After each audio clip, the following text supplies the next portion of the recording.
le sang Oui, des emmène-moi. Saint-Esprit, dans les lieux rien que toi, Saint-Esprit. fais-moi monter. Fais-moi monter, monter dans le sang des saints. Est-ce que nous pouvons donner des acclamations pour notre Dieu? Alléluia. Je veux entendre des acclamations. Jésus, Jésus. Paix et joie. On acclame, on acclame, on acclame, on acclame le Seigneur. Waouh! Oh, que c'est merveilleux. Est-ce qu'on peut s'asseoir dans la présence de Dieu? Touche le voisin qui est à ta côté, dis-lui bienvenue dans cet espace. Dis-lui, Dieu t'aime. Alléluia. Alors ce soir, je voudrais que tu comprennes que tu as du prix aux yeux de Dieu. Tu n'es pas n'importe qui. Tu as de la valeur aux yeux de Dieu. Alléluia. Vous savez, le prophète Osée a raison quand il dit « Mon peuple meurt, faute de connaissance ». Quand tu ne sais pas qui tu es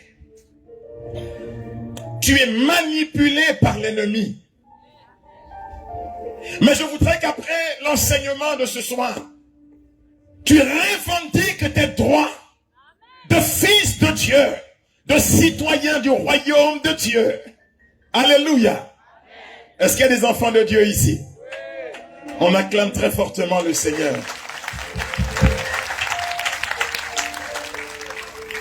Vous savez, Internet ne nous amène pas que des mauvaises choses. Parfois, Internet nous amène des bonnes choses. Je lisais sur Internet une histoire qui m'a bouleversé. Et je voudrais commencer par vous la raconter parce qu'elle m'est venue tout à l'heure. C'est l'histoire d'une maman aigle. Dit un aigle. Qui, par maladresse, a perdu un œuf de son nid. Et l'œuf est tombé dans un poulailler. Alors une maman une poule, saisie de compassion pour l'œuf, entreprend de couver cet œuf qui s'est perdu et qui est arrivé jusque dans le poulailler. Alors qu'est-ce qui se passe? Quand l'œuf va casser et que va naître un bébé aigle, ce bébé aigle va naître dans un environnement qui n'est pas l'environnement d'un aigle. Il va commencer à côtoyer des poussins et il va grandir avec ses frères poussins. Quand les poussins vont devenir des poules, le bébé aigle entre-temps a grandi et il va adopter le caractère d'une poule. Alors un jour que la maman aigle voyageait pour chercher de la nourriture, elle atterrit dans le poulailler et elle se rend compte qu'au milieu des poussins, il y a un aigle, mais qui se comporte comme un poussin. Je veux que tu dises à ton frère, tu n'es pas un poussin, tu n'es pas une poule, tu es un aigle. Alors, la maman aigle ne comprend pas que l'aiglon qui est dans le poulailler vole bas, vole dans les méandres, dans la bassesse, alors qu'un aigle est appelé à atteindre les sommets.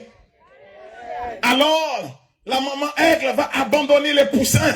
Elle va abandonner la chasse de ce jour parce que Dieu lui avait mis à cœur une mission plus importante. Porter dans son dos le bébé aigle. Et qu'est-ce qu'elle va faire? Elle va voler haut, elle va voler haut, elle va voler haut, et elle va atteindre les cimes. Et quand elle est là-haut, pendant que le bébé aigle commence à prendre peur, la maman aigle va se secouer pour le lâcher dans le vide.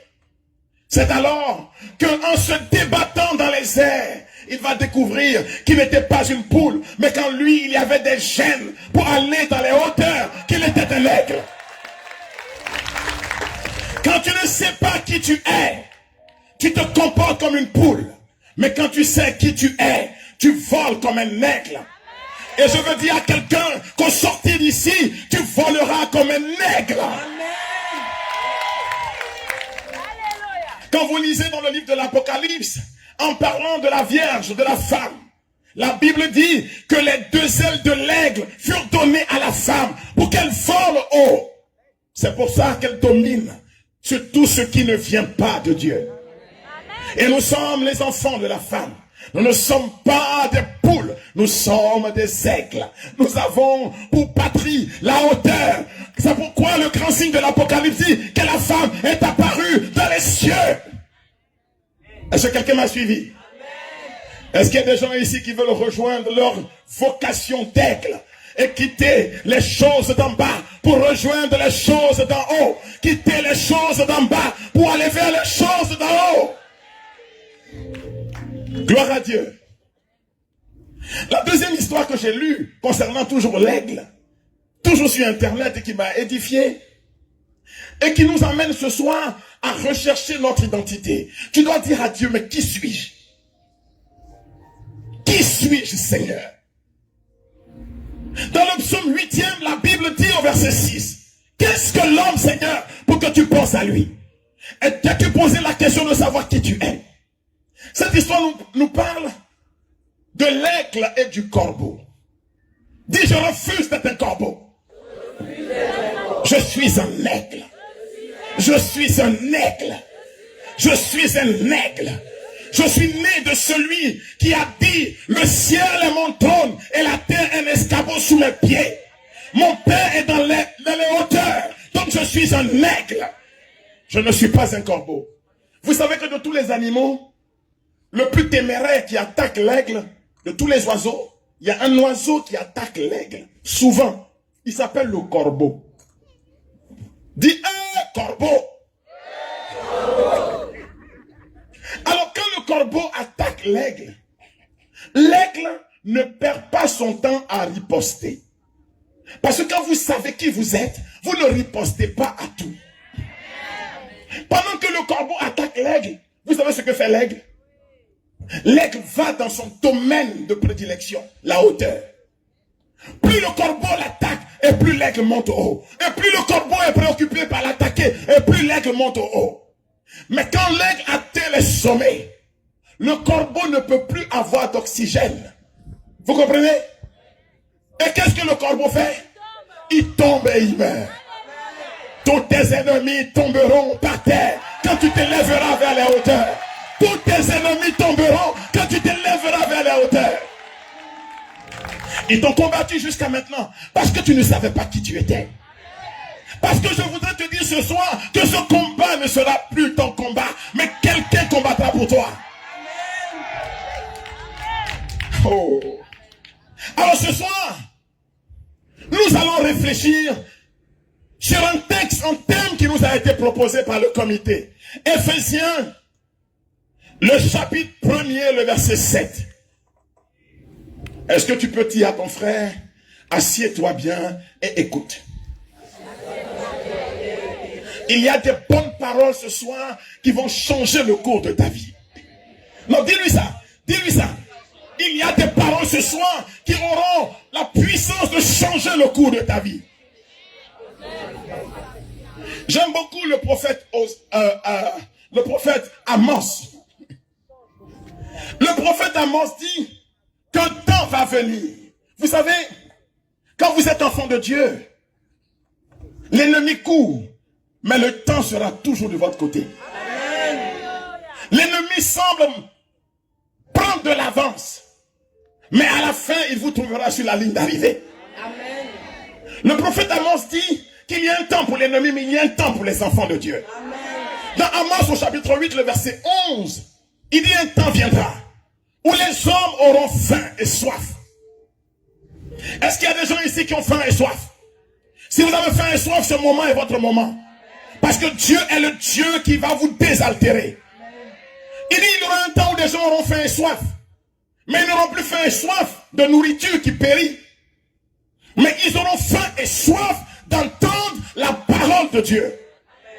Parce que la parole de Dieu a vocation de nous révéler la pensée de Dieu.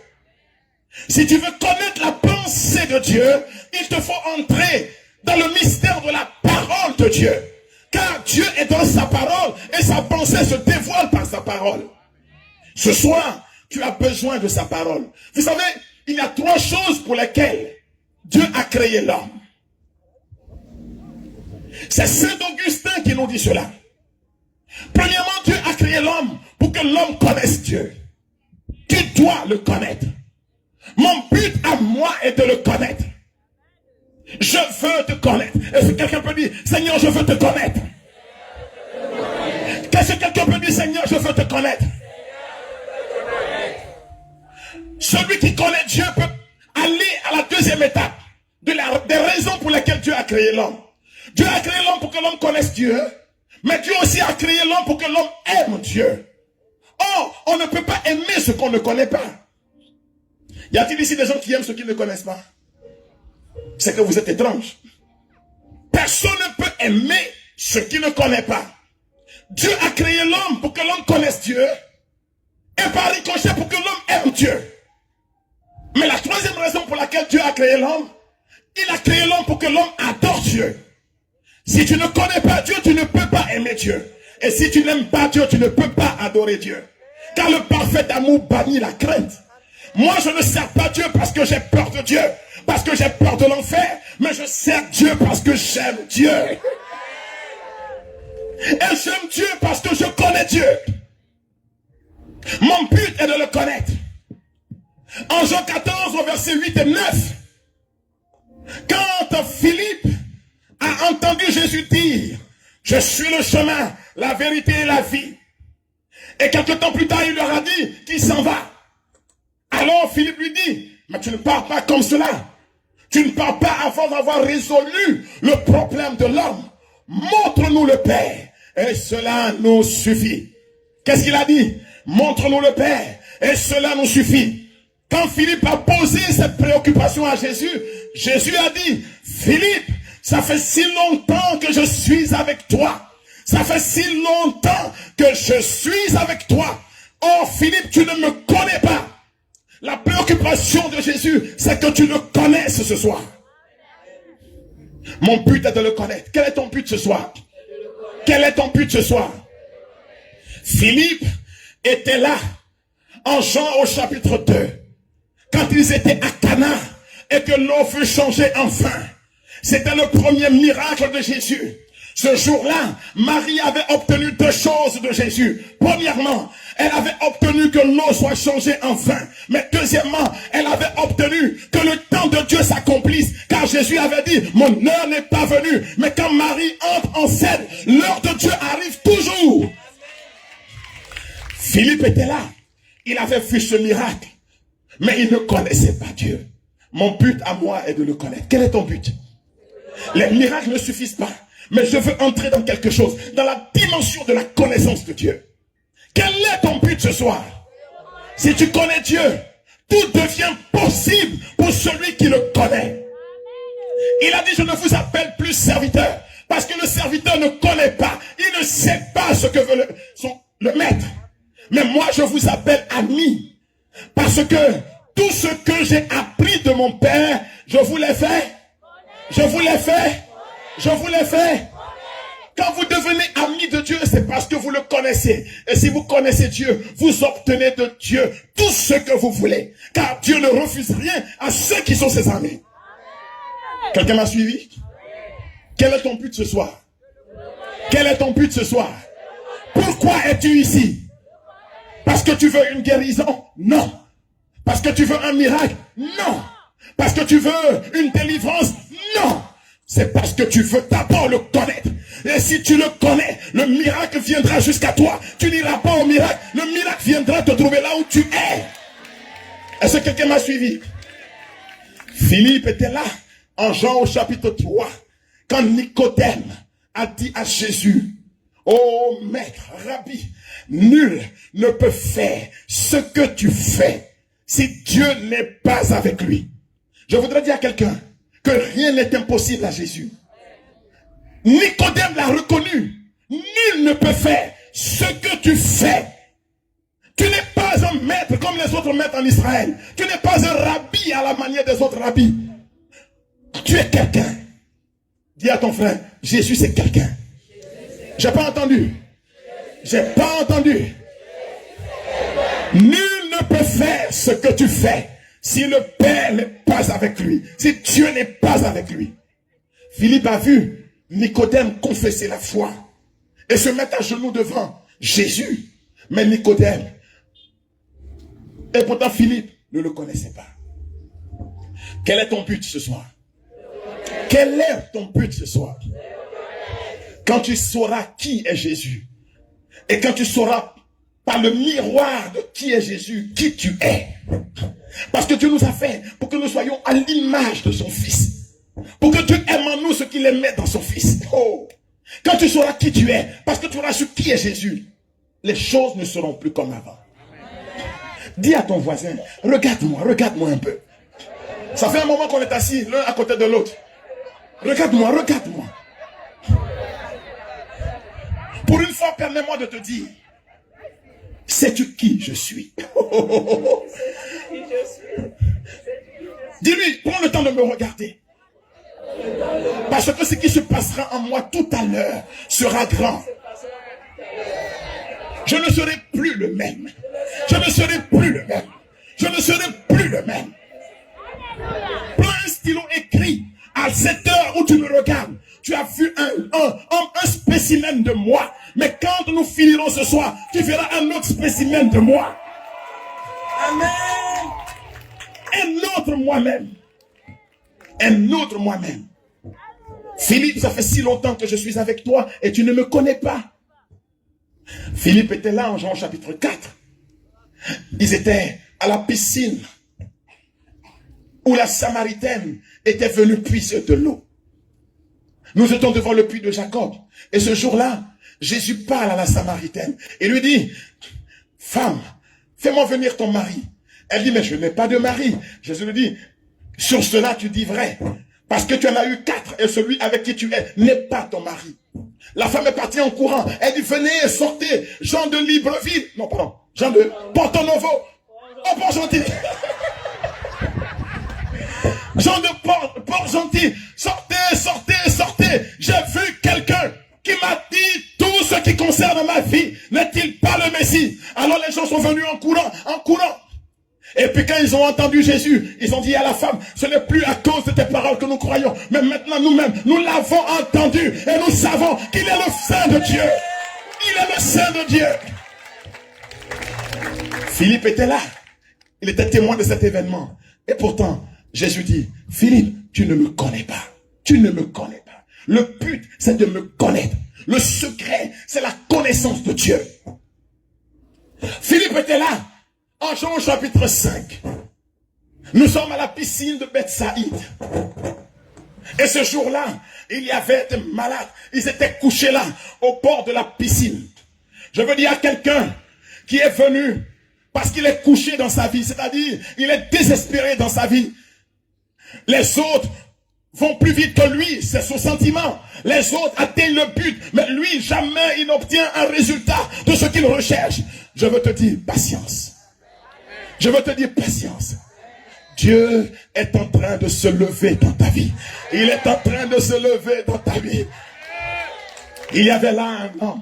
Ça faisait 47 ans ou 48 ans qu'il souffrait. 38 ans qu'il souffrait déjà. 38 ans qu'il souffrait déjà. Il était couché. Alors Jésus lui a dit, veux-tu guérir? Le maître lui a dit, veux-tu guérir? Le maître lui a dit, veux-tu guérir? Je n'ai pas entendu ta réponse. Je n'ai pas entendu ta réponse. Le maître te dit, veux-tu que cela arrive dans ta vie? Vous savez ce qu'il a répondu? Oh, moi je n'ai personne. Voilà les gens qui se lamentent. Ils sont dans la vallée de la lamentation. Eux, toute leur vie, c'est se lamenter. Oh, je n'ai personne. Oh, le tonton là n'a pas fait ceci pour moi. Oh, le gouvernement n'a pas fait ceci pour moi. Oh, un tel ami n'a pas fait ceci pour moi. Mais Dieu est capable de le faire pour toi. Alors Jésus dit, je ne t'ai pas dit si quelqu'un te met dans la piscine. Je dis que je suis moi-même la piscine. Tu n'as plus besoin qu'un ange descende du ciel, car moi-même je suis là devant toi. Veux-tu, prends ta natte et rentre chez toi. À l'instant même, l'homme prit sa natte et il est entré chez lui. Alléluia. Ce soir, tu rentreras chez toi diversement de la manière dont tu es venu ici. Tu ne rentreras pas comme tu es venu. Philippe était là et pourtant Philippe ne le connaît pas. Que de choses Dieu a opéré dans ta vie. Je pense à Jean au chapitre 6. Le pain s'est multiplié dans les mains de Philippe et pourtant Philippe dit montre-nous le Père. Philippe est encore en train de chercher le Père. Alors que Jésus est le reflet resplendissant du Père. Il est l'image visible du Dieu invisible. Il est l'effigie de sa substance. Qui l'a a vu le Père. Il dit, Philippe, celui qui m'a vu n'a plus besoin de chercher une autre porte parce que je suis la porte. Il n'a pas besoin d'un autre chemin parce que je suis le chemin. Philippe était là en Jean chapitre 7. C'était la fête des tentes. Ce jour-là, il a fait la promesse des fleuves qui vont couler dans nos vies. Ce soir, des fleuves vont se mettre en mouvement. Demain, samedi, oh, nos jarres seront remplies. Quand la Vierge sera au milieu de nous ici, celle sur qui l'Esprit Saint viendra et sur qui la puissance du Très-Haut repose, quand elle sera ici, tous ceux qui sont ici n'auront plus besoin des abribages parce que nous serons sous la tente de son manteau et la puissance de l'Esprit va souffler sur nous. Alléluia. Philippe était là. Il avait vu Jean chapitre 8.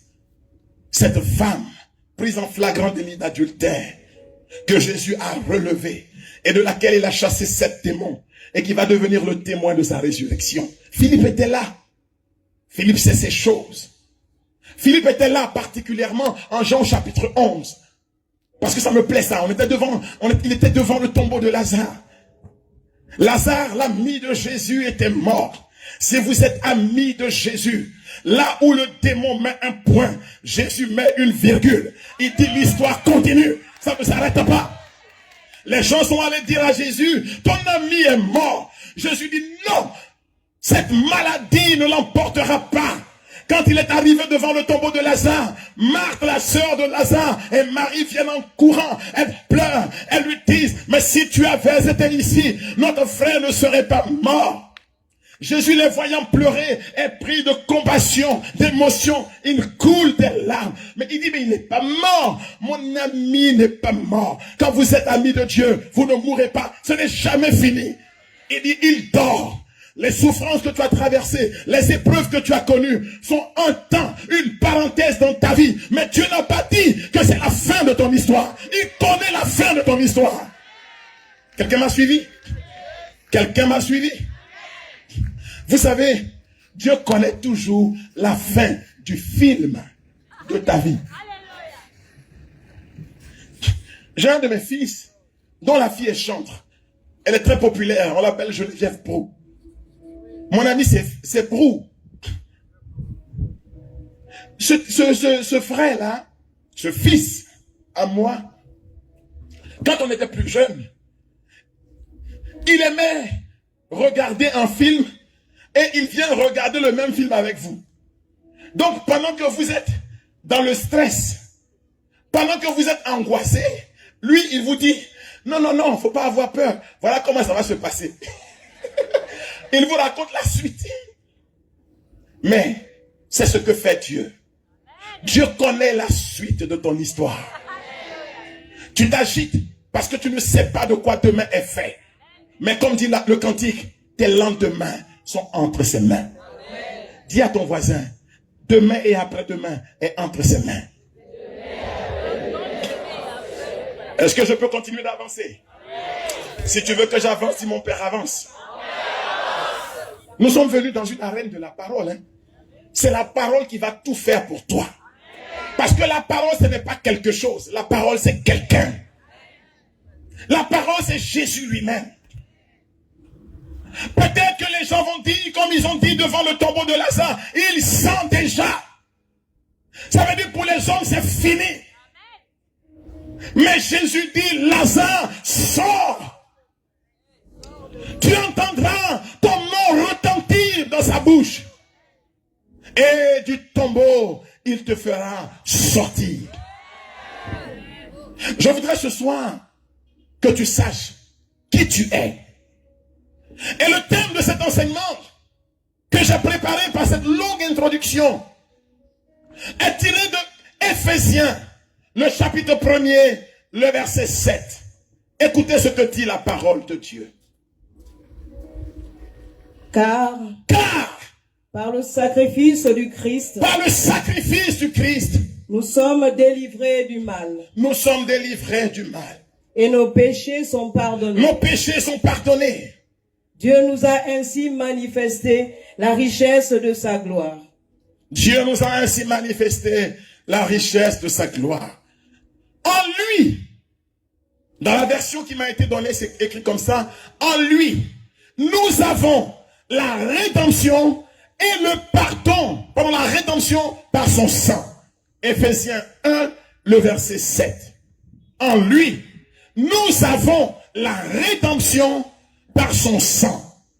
Éphésiens chapitre 1er, le verset 7. Frères et sœurs, c'est quoi la rédemption? C'est quoi la rédemption? C'est un grand mot. Mais nous devons l'expliquer de façon simple. Pour que tu comprennes ce qui se passe. Paul dit, quand Jésus-Christ, nous avons la rédemption.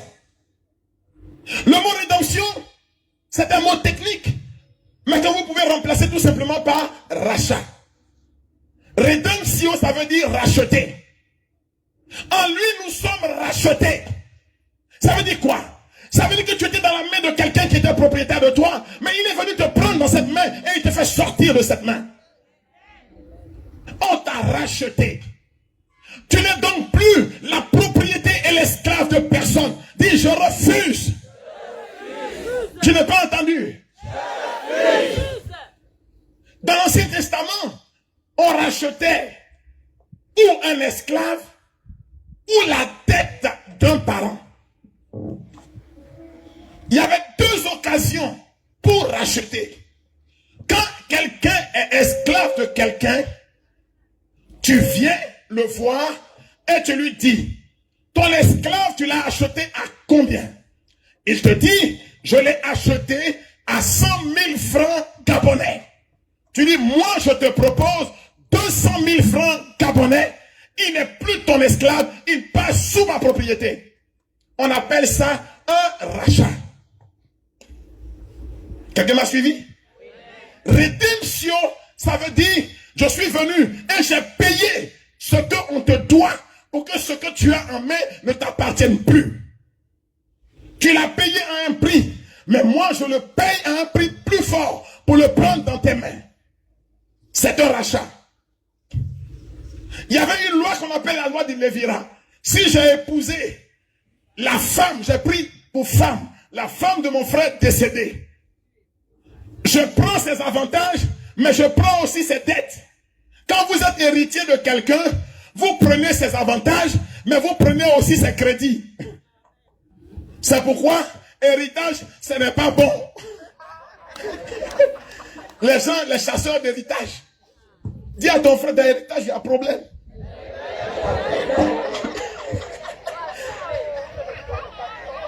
Quand vous êtes l'héritier de quelqu'un, vous êtes héritier de ses avoirs, mais vous êtes aussi héritier de ses déboires. Quelqu'un m'a suivi? Donc on peut racheter une dette. Aujourd'hui, on peut racheter une entreprise. Vous êtes une entreprise, vous rachetez une autre entreprise. Mais dans tous les cas, quand on fait un rachat, on le fait pour devenir plus grand. On le fait pour devenir plus fort. Les hommes ne rachètent pas pour être moins nantis, parce qu'il y a un intérêt dedans.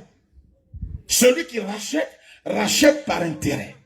Les hommes rachètent par intérêt. Alors, il est important de savoir, mais pourquoi Dieu rachète? Est-ce que Dieu rachète à la manière des hommes? Quand vous rachetez un esclave. Il n'est plus l'esclave de Pierre, mais il devient l'esclave de celui qui l'a racheté. Est-ce que sa condition a changé? Il était esclave. Même si vous le traitez avec soin, il demeure un esclave. Quand Jésus nous rachète, est-ce que notre statut change ou pas? C'est ce que nous allons essayer de voir. Nous avons compris le concept du rachat. Jésus nous a rachetés. Et la monnaie de change, c'est son sang. Dis waouh. Dis waouh. Écoutez ce que dit l'apôtre Pierre. Dans 1 Pierre, je vous donne la référence, 1 Pierre 1, verset 18. Donc, je veux que tu saches que tu as de la valeur. Dis à ton frère, tu as de la valeur. Oh.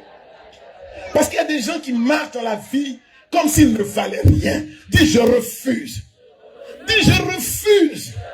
Je refuse qu'on me dise que je ne vaux rien. Je vaux quelque chose. Regarde-moi, je vaux quelque chose. Oh. Même si tu ne me considères pas, même si personne ne me considère, là-haut dans le ciel, il y a quelqu'un qui a de la considération pour moi. Je vaux quelque chose. Regarde-moi bien, je vaux quelque chose. 1 Pierre 1, le verset 18. Et je te dirai ce que tu vaux. Et pourquoi Dieu paye le prix pour toi. Vous savez. Vous savez. En effet. À quel prix vous avez été racheté? À quel prix? Est-ce que tu veux savoir ton prix? Est-ce que tu veux savoir ton prix? Je vais te révéler ton prix ce soir. Si le père Raoul a quitté la Côte d'Ivoire et qu'il est venu ici à Port-Gentil, c'est parce qu'il y a des gens ici qui ont du prix. Tu as de la valeur. Pour toi, je suis prêt à faire le tour du monde et venir là, rien que pour te dire que ce soir, que tu as du prix. Et demain, je prends mon avion, je peux rentrer. Je me sens honoré de cette commission. Je suis venu te faire une commission. Quelqu'un m'a envoyé juste pour te dire, en attendant que le baf se calme, quelqu'un m'a envoyé ici juste pour te dire que tu as du prix. Dis-lui, arrête d'être jaloux. Parce que toi, baf, tu ne vaux pas cher comme ceux qui sont assis là devant moi. Écoutez le prix, votre prix. On reprend le texte. Vous savez. Vous savez. En effet. Même si vous ne le saviez pas. À quel prix? Même si vous ne le saviez pas, vous le saurez maintenant. Vous savez à quel prix vous avez été délivré. Vous avez été racheté. Le mot dans la tradition originelle grecque du texte, ce n'est pas délivré. Parce que la délivrance est la conséquence de ce qui se passe. À quel prix vous avez été racheté? Vous avez été sous la rédemption. À quel prix vous avez été racheté?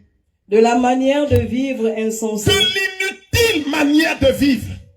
Que vos ancêtres. De vos pères. Vous avez transmis. Vous ont transmis. Ce ne fut pas au moyen de choses périssables. Il ne vous a pas racheté avec des choses périssables. Ça veut dire qu'il n'a pas pris des choses inutiles, de peu de valeur, telles que comme l'argent ou l'or. Je veux te dire que ton prix est plus élevé que l'argent. Amen. Ton prix est plus élevé que l'or. Amen. Il n'y a pas une quantité d'or qui vaut ton prix. Il n'y a pas une banque centrale qui a suffisamment d'argent pour payer ton prix. Faut pas te vendre moins cher. Un Dieu, dis un Dieu. Il y a des gens qui se vendent à 5 000 francs. Il y en a qui se vendent à 10 000 francs. Dis merde alors. Tu vaux plus que ça. Dis à ton voisin, tu vaux plus que ça. Dis-lui, tu vaux plus que ça. Un salaire peut rémunérer, peut être la contrepartie d'un travail que tu fais. Mais il n'y a pas un salaire qui vaut ton prix. Amen. Tu vaux plus que ça. Vous êtes là? Je peux avancer? Je peux avancer? Mais je n'ai pas entendu ton amen très fort. Ton amen n'est pas venu jusqu'à moi. Oh, tu coûtes cher. Dis à ton voisin, regarde-moi, je n'ai peut-être pas une robe en lin, mais je coûte cher. Dis-lui, je coûte cher. Je veux que tu prennes conscience de ce que tu coûtes. Pierre dit, l'or ne peut pas payer ton prix. L'argent ne peut pas payer ton prix. Eh Dieu, oh donc j'ai de la valeur. Oh donc j'ai de la valeur. Tu veux savoir ton prix? Est-ce que tu veux savoir ton prix? Par quoi il a payé? En quelle monnaie? Avec quelle monnaie il a payé? Il n'a pas payé en francs CFA. Que ce soit de l'Afrique de l'Ouest ou de l'Afrique centrale, c'est des CFA. Il n'a pas payé en dollars. Il n'a pas payé en euros. Il n'a pas payé en yens. Il n'a pas payé en... Comment on dit? Yuan. Il n'a pas payé en naira. Bon, c'est qu'on ne peut pas payer en dollars. C'est pas en naira, on va le payer. Oh, gloire à Dieu. Est-ce qu'on peut dire gloire à Dieu? Gloire à Dieu pour mon prix. Gloire à Dieu pour mon prix. Avec quoi est-ce qu'il a payé? Non. Non, c'est pas l'or, c'est pas l'argent. Non, dis non. Ça ne suffit pas. Avec quoi est-ce qu'il a payé? Avec quoi est-ce qu'il a payé? Vous avez été racheté. Vous avez été racheté. Par le sang Il a précieux. proposé le sang précieux de Jésus. Le sang de Jésus. Le sang de Jésus. Le sang de Jésus. Le sang de Jésus. Le sang de Jésus. On se lève. On se lève. Le sang de Jésus. Ton prix, c'est le sang de Jésus. Ton prix, c'est le sang de Jésus. Ton prix, c'est le sang de Jésus. Est-ce qu'on peut s'asseoir et lui donner des acclamations? Je veux que tu saches qui tu es. La Bible dit que Dieu t'a fait à son image. Il t'a fait à sa ressemblance. Tu n'es pas seulement image de Dieu, mais tu es aussi la ressemblance de Dieu.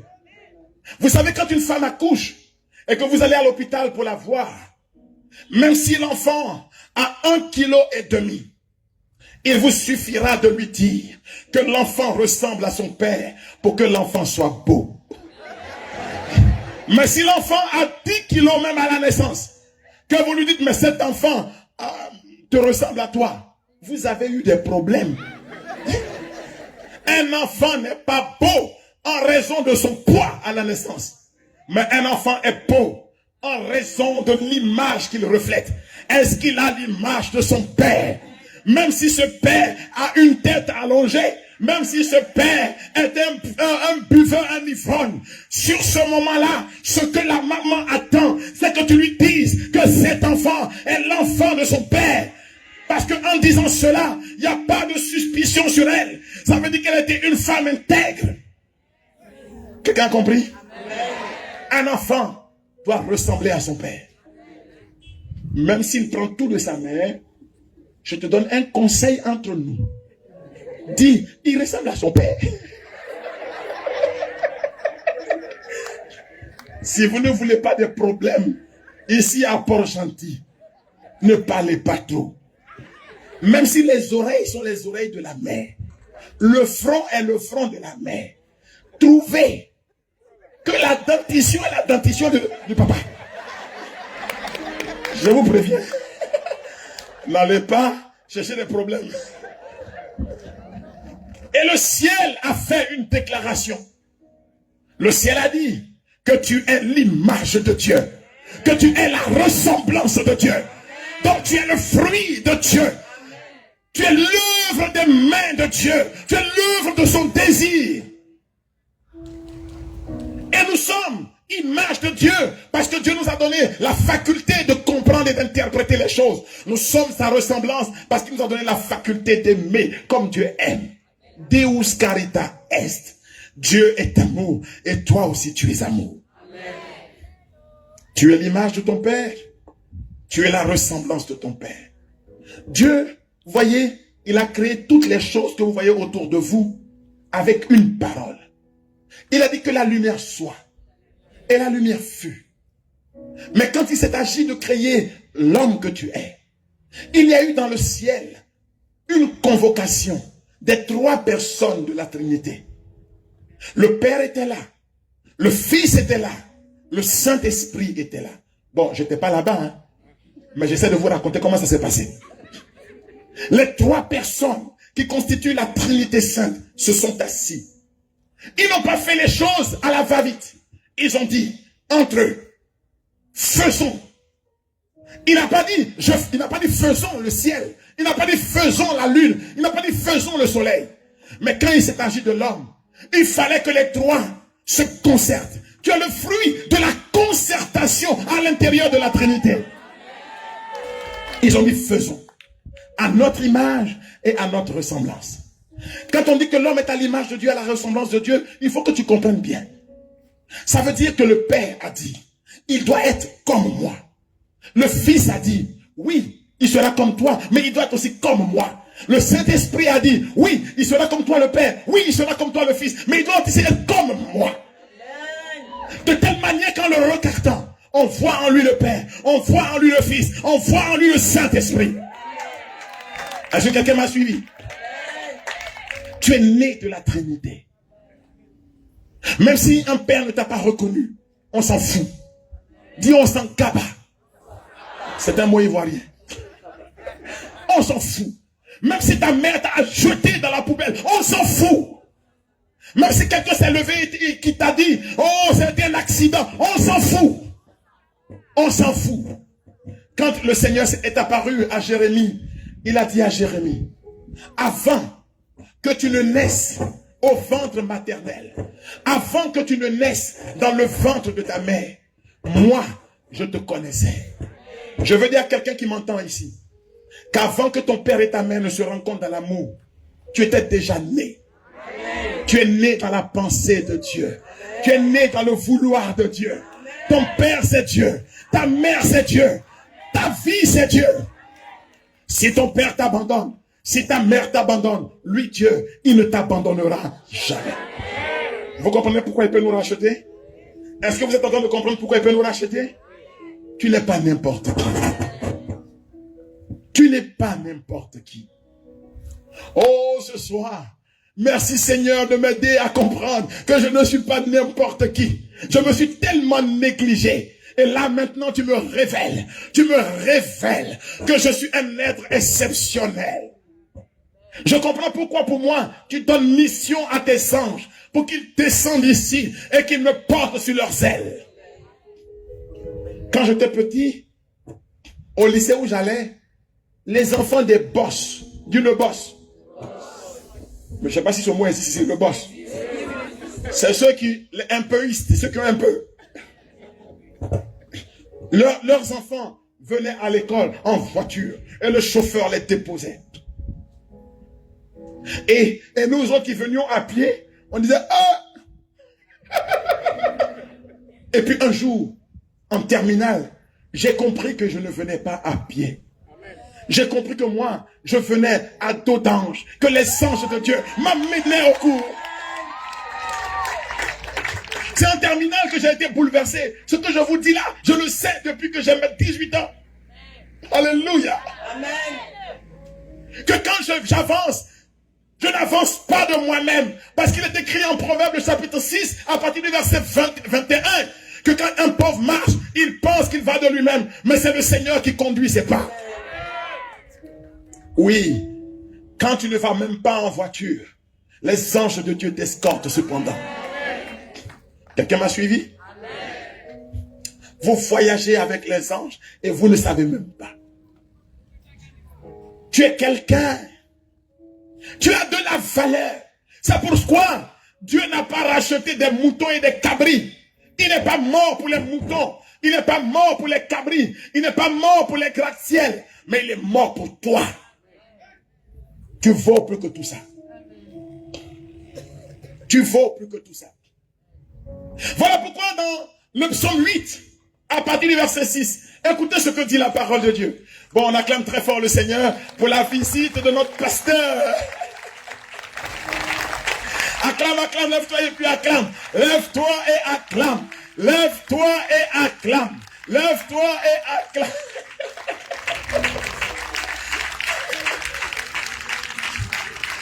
Tu as du prix aux yeux de Dieu. Regarde, l'église se déplace pour toi. Notre Père évêque s'est déplacé pour toi. Est-ce que tu peux pousser des cris de joie?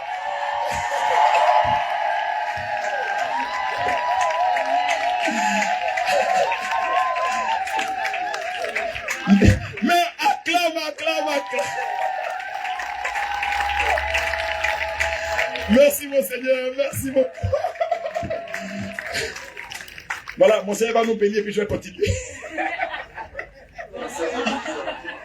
C'est une grâce, mon Seigneur, pour nous.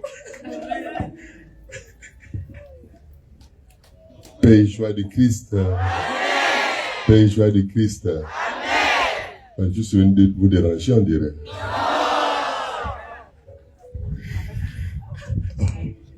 Bon.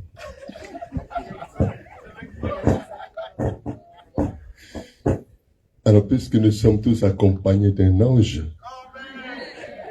nous allons demander à notre ange gardien de nous tracer le chemin de cette année.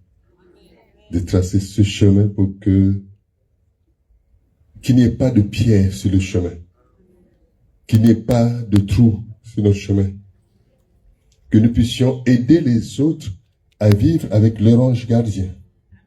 Parce que tous, même ceux qui vont là-bas, chacun a le sien. Mais il y en a qui ont laissé leur ange gardien au chômage. Et quelquefois, ils sont au chômage eux-mêmes. Pourquoi ne pas demander à leur ange gardien, montre-moi où papa m'a trouvé le travail. Et eux, ils savent où ça. Ils savent où ça se trouve.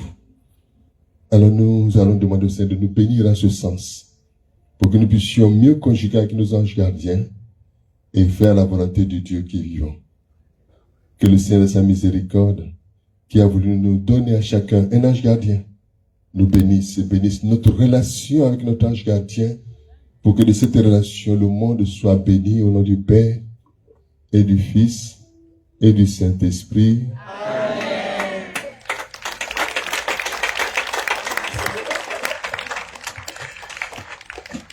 Mais est-ce que tu as la preuve maintenant que tu es aimé de Dieu? Est-ce que tu as la preuve que tu es aimé de l'Église? On acclame très fortement le Seigneur.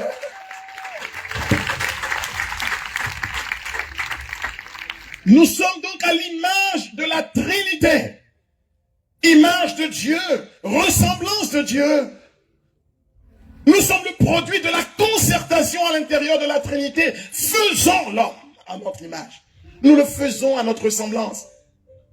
À partir de ce moment, tu vaux cher pour Dieu. Et il a dit, même si ton père t'abandonne, même si ta mère t'abandonne, ce qui serait extraordinaire, mais moi, ton Dieu, je ne peux t'abandonner. Parce que tu as de la valeur aux yeux de Dieu. Oui, avant que tu ne naisses dans le sein de ta mère, avant que tu ne naisses au sein maternel, je te connaissais. Et je t'avais déjà mis de côté pour que tu sois mon serviteur. Voilà ce que dit le Seigneur au prophète Jérémie. Encore tout jeune, et bouleversé d'entendre cela. Que son père c'est Dieu, que sa mère c'est Dieu. Nous naissons d'abord dans la pensée de Dieu. Et puis ensuite, par l'effet de sa grâce, nous naissons au ventre de la maman. Paix et joie. Et Dieu ne peut laisser ce qui est né de Dieu trouver la corruption. C'est pourquoi il n'y a pas de rédemption, il n'y a pas de rachat pour les anges, mais pour toi et pour moi, que Dieu appelle ses fils, parce que Dieu n'appelle pas un ange son fils. Peut-être que vous ne savez pas qui vous êtes, mais écoutez ce que dit David au psaume 8, à partir du verset 6. Tu es plus, vous savez, tu es tellement important aux yeux de Dieu. Écoute bien. Or, tu l'as fait presque l'égal des anges. Prends un verset plus haut, pour qu'on entende avant d'arriver à or, qui est la conséquence. L'homme a-t-il tant d'importance pour que tu penses? Qu'est-ce que l'homme, Seigneur, pour que tu penses à lui? Le fils d'un homme, que tu en prennes souci. Est-ce que vous savez que les soucis ne sont pas seulement l'apanage des hommes? Il n'y a pas que les hommes qui ont des soucis. Dieu a des soucis. C'est David qui nous a révélé cela. Moi, je ne savais pas. Et Dieu a un unique souci. Vous connaissez le souci de Dieu? Vous voulez savoir le souci de Dieu? Le souci de Dieu, c'est toi. Et tant qu'il n'aura pas fini de régler ce qui te concerne, Dieu aura toujours des soucis. Tu es la prunelle de ses yeux. Qu'est-ce que l'homme pour que tu penses à lui? Un fils d'homme, que tu en prennes souci. Et puis écoutez ce que David dit. Tu l'as fait. Or, tu l'as fait presque l'égal des anges. Un peu moindre que Dieu. J'aime beaucoup cette traduction. Un peu moindre que Dieu.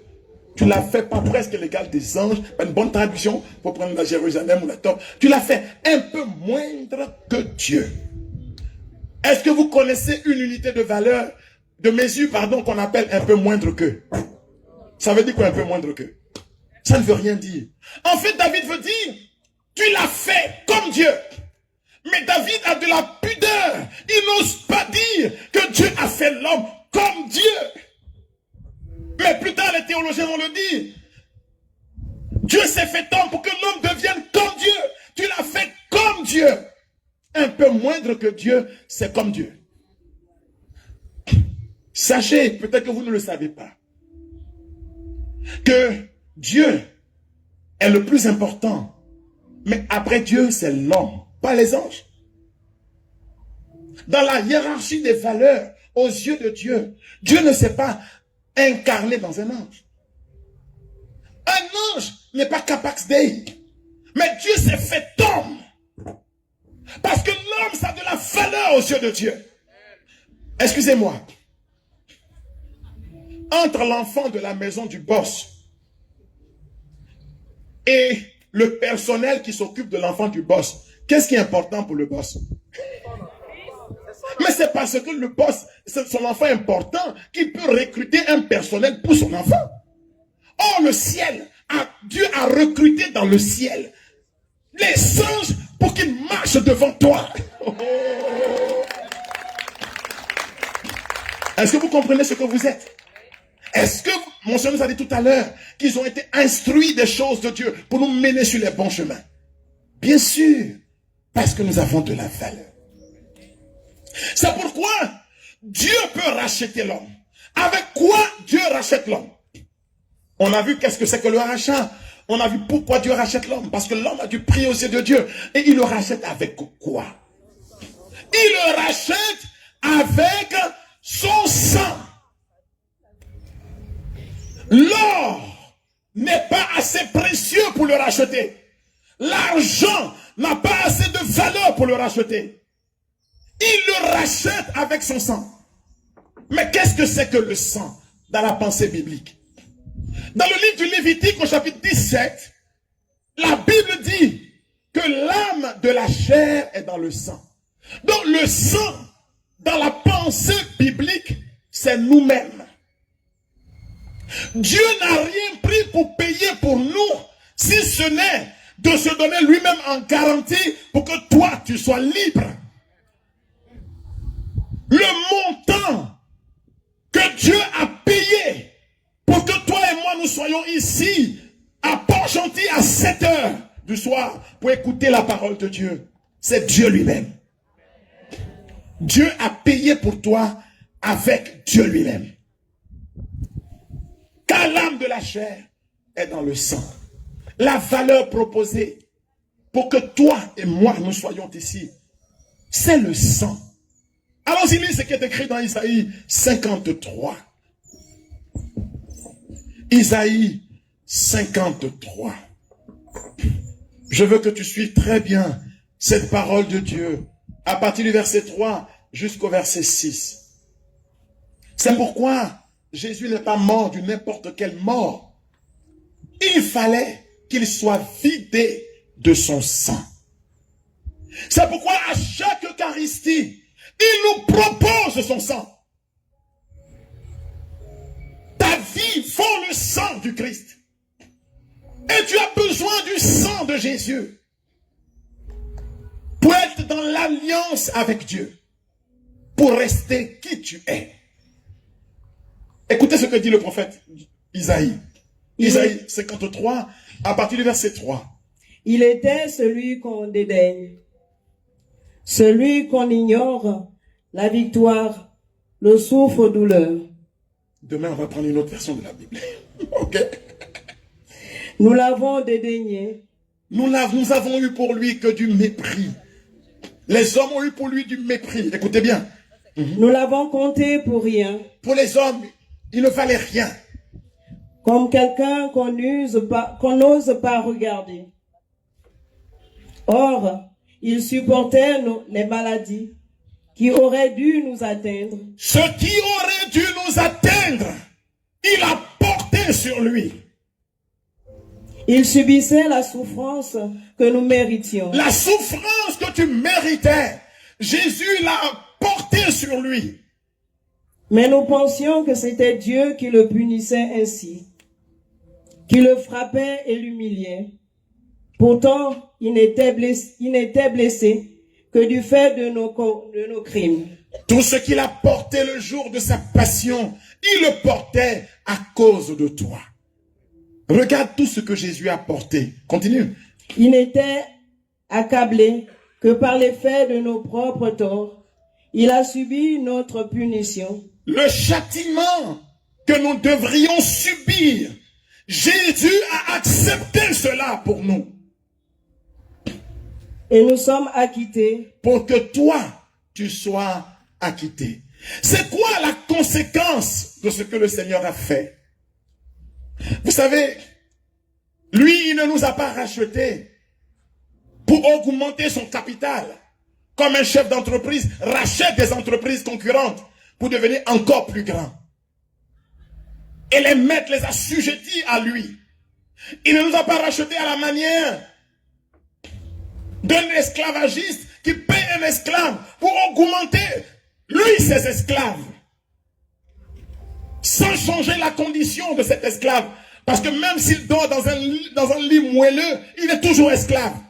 Même s'il a de la tension pour lui, il est toujours esclave.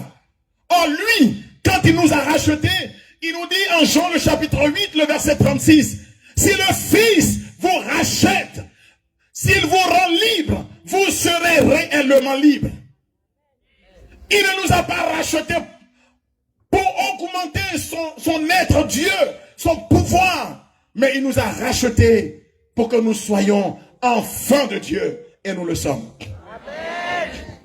Et quand il a fait cela, il avait mis fin ainsi à toute forme d'assujettissement et de servitude. Toutes les servitudes que tu vis, dis je refuse.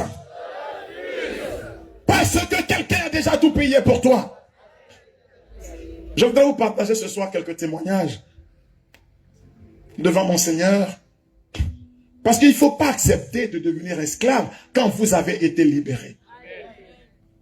Je vais vous partager 3 témoignages qui me viennent comme ça spontanément. Une fois, alors que j'étais envoyé jeune prêtre en mission en Italie, j'étais invité dans une ville d'Italie pour aller prêcher. Et vous savez que là-bas, la foi est en recul dans l'Europe du Nord. Dans l'Italie du Nord, c'était pareil. Mais voilà que des gens sortaient nombreux. On a fait ça dimanche après dimanche. Et ce jour-là, j'étais avec 3 prêtres italiens, ce qui était déjà extraordinaire, qui sont venus prier avec moi comme ça pour vous, comme on prie ce soir pour vous. Et il y avait dans la ville une magicienne qui n'était pas d'accord avec l'évangélisation. Alors, elle vient, la magicienne, à l'église. Pas pour entendre la parole de Dieu, mais pour ensorceler le serviteur de Dieu et s'aimer le cafouillage dans l'assemblée. Naturellement, on fait la prière et ce jour-là, on était 3 prêtres. Ce n'est pas une assemblée, même si quand on dit en Europe qu'il y a beaucoup de gens à l'église, ça ne vaut pas le nombre que vous êtes. Alors 3 personnes, on avait le temps de prier chacun, chaque prêtre sur une personne. On posait la main sur les gens, à 3. Et quelquefois, quand vous posez les mains sur les gens, il y en a qui tombent. Comme s'ils sont anesthésiés tout d'un coup. Ça s'appelle dans le renouveau, le repos dans l'esprit, qui n'est pas le miracle en lui-même. Mais ce qui est le miracle, c'est que parfois quand ces gens se reprennent, mais le cœur est libéré et il se produit des choses, des changements dans leur vie. Alors, les gens venaient et il y avait une jeune dame qui vient devant moi. Je n'avais pas encore levé la main pour prier qu'elle est tombée. Mais puisque ça était un phénomène habituel, on ne s'est même pas attardé sur la question. On continuait la prière. Quand une femme plus âgée, dans le fond de l'église, a commencé à hurler, « Oh, ma fille, qu'est-ce qui lui arrive ?» Donc tout le monde est paniqué. Habituellement, quand ces choses arrivent, vous prenez la main de la personne, vous la faites lever, c'est fini. On veut la faire lever, elle ne se lève plus. Alors imaginez, elle ne se lève plus et les gens commencent à être agités dans l'église. Toute une agitation. La femme, la sorcière, venait de réussir son coup de son point de vue. Parce qu'il fallait discréditer ce prêtre africain qui vient prier pour des blancs parce qu'il vient faire la magie de l'Afrique. Et maintenant, voici qu'une personne ne peut plus se lever. Alors, j'ai eu une intuition dans le cœur. Même si je ne suis pas exorciste nommé dans ce diocèse, j'ai compris qu'il fallait faire une prière d'autorité immédiatement. Alors, j'ai rappelé à cette jeune fille couchée que Jésus a payé pour sa vie par son sang. Et que je refuse qu'une main diabolique soit sur elle. Alors je lui ai dit, lève-toi au nom de Jésus. Audiblement devant tout le monde comme un fou. Quand j'ai prononcé cette parole, elle a été soulevée par une force. Et la femme qui était derrière, qui criait, ma fille, tombe à son tour maintenant. Et j'entends dans l'église les gens qui commencent à murmurer, la magicienne est tombée. C'est comme ça que je vais apprendre que c'est une magicienne. Elle était venue ensorceler l'assemblée. Alors je veux dire à tout sorcier qui a ensorcelé quelqu'un ici ce jour, qu'il recule maintenant au nom puissant de Jésus. Tu ne peux pas être l'esclave d'un sorcier, d'un magicien, d'un gourou. Tu es un homme libre et libéré au nom de Jésus. Deuxième témoignage. Un jeune homme venait d'être ordonné prêtre. Et chez nous, quand vous êtes ordonné prêtre, vous devez aller dans votre village pour faire la messe de prémices. Ça, vraiment, c'est la tradition.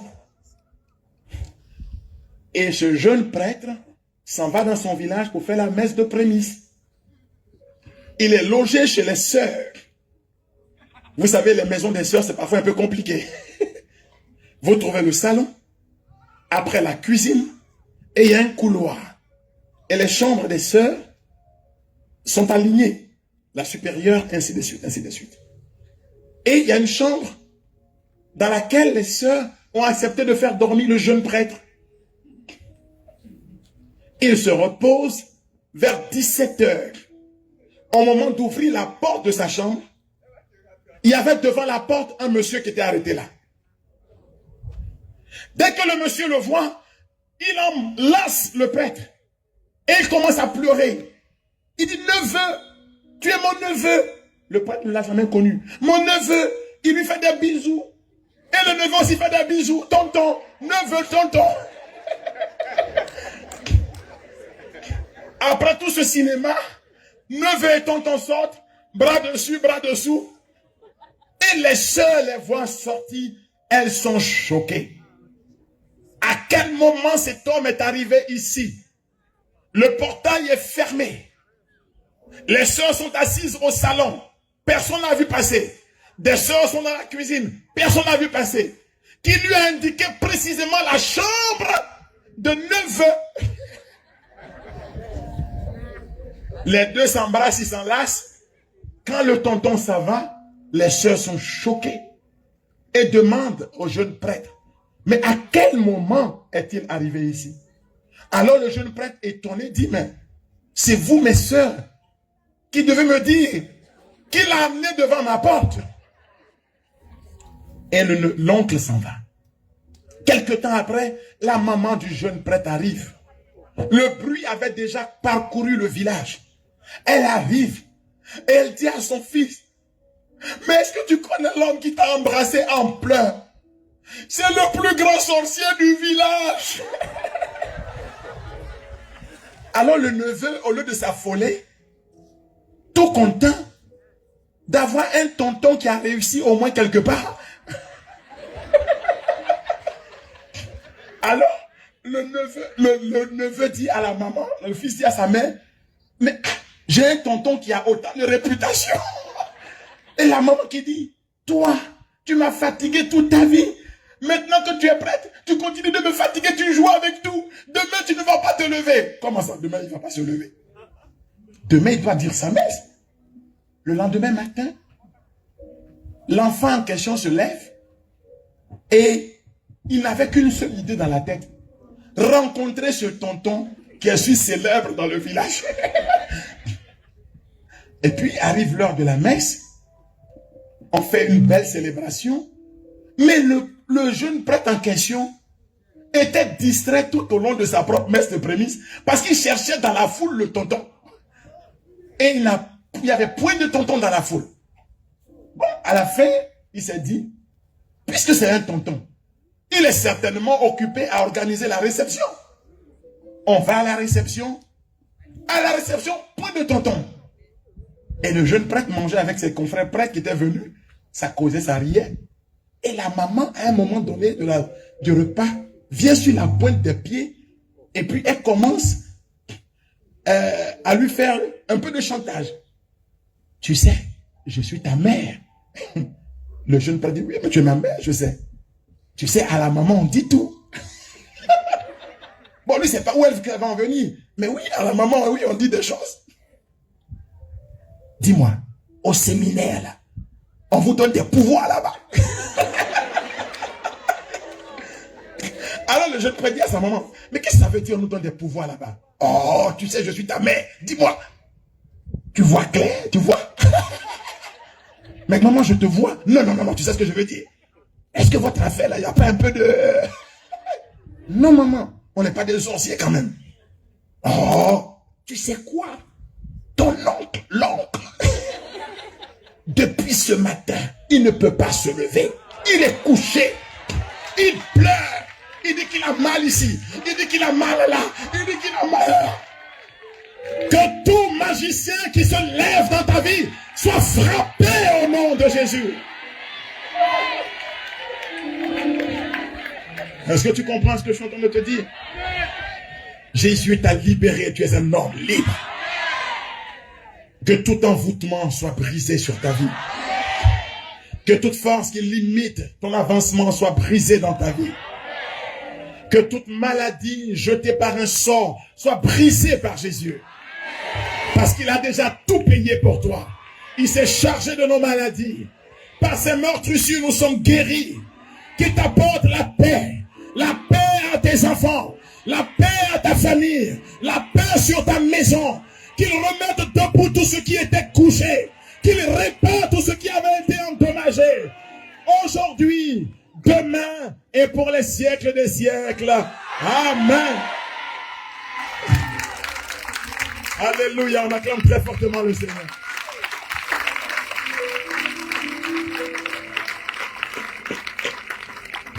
Fais confiance en ton Dieu. Nous allons prendre un chant et puis nous allons prier pour vous. Et demain, nous aurons un grand moment. Nous demanderons à la mère de Jésus d'être avec nous. Pour que, comme à Cana, elle nous obtienne que l'eau soit changée enfin pour nous. Que tous ceux qui sont découragés, désabusés dans la vie, retrouvent la sérénité, la joie et avancent à nouveau. Alors on va se mettre debout pour louer un peu le Seigneur. Lève les yeux vers le ciel. Quelque chose se passe en ce moment. Le Seigneur Jésus s'est levé dans sa gloire. Lève les yeux vers le ciel. Quelque chose se passe en ce moment. Le Seigneur Jésus s'est levé dans sa gloire. Tu portes sa couronne de gloire. Car le Seigneur en a décidé. Il n'en sera pas autrement. Tu porteras un nom nouveau. Tu seras sa couronne de gloire. Le Seigneur en a décidé. Il n'en sera pas autrement. On t'appellera ma préférée. On t'appellera turban royal. On t'appellera mon oin. Car le Seigneur en a décidé. Il n'en sera pas autrement. Le beat. Alléluia. Est-ce que tu peux acclamer pour le nom nouveau que Dieu te donne? Tu ne connaissais pas Dieu. Aujourd'hui, tu le connais. Et quelque chose change. Une nouvelle dimension dans ta vie. Lève les yeux vers le ciel. Quelque chose se passe en ce moment. Le Seigneur Jésus s'est levé dans sa gloire. Lève les yeux vers le ciel. Quelque chose se passe en ce moment. Quelque chose se passe en ce moment. Le Seigneur Jésus s'est levé. Il a vu tes larmes. Il a vu ta situation. Dans sa gloire. Lève les yeux vers le ciel. Quelque chose se passe à Matanda, à Port-Gentil. Le Seigneur Jésus s'est levé dans sa gloire. Tu porteras un nom nouveau. Tu seras sa couronne de gloire. Le Seigneur en a décidé. Il n'en sera pas autrement. Tu porteras un nom nouveau. Tu seras sa couronne de gloire. Le Seigneur en a décidé. Il n'en sera pas autrement. Élevé, il est élevé. Élevé, oh, il est élevé. Élevé, il est élevé. Élevé, oh, il est élevé. Élevé, oh, il est élevé. Ici à Port-Gentil, nous élevons Jésus. Élevé, il est élevé. Il est élevé. Élevé, élevé, élevé. Est-ce que tu peux l'élever? Est-ce que tu peux l'élever? Aussi à Matanda. Jésus a vaincu la mort, il a vaincu la mort, il nous a rachetés par son sang, il est élevé.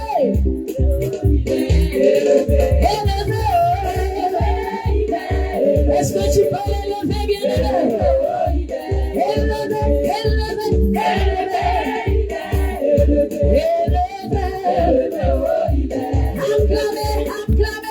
Acclamez. Est-ce que tu peux l'acclamer? Est-ce que tu peux pousser des cris de joie?